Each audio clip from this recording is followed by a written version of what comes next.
pag hindi nyo natikman to. Shout out kay ate, nagtitinda ng pusit. Te, ang tinda niya talaga sibuyas na may konting pusit. Ano?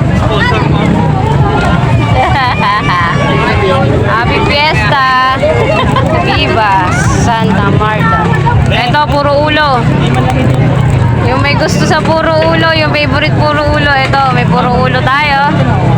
Ayan na, niluto na. Inihaw na sibuyas na may konting pusit. Tikman na natin. Ben 40.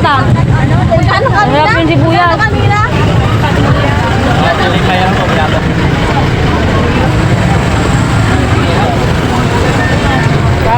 Dapat hindi sibuyas. Ay, naputol din. Mahal, sikat mo dito. Wala kami dalang sibuyas.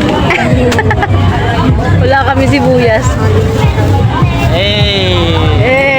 Puro sibuyas. Sarap. Sarap. Sarap.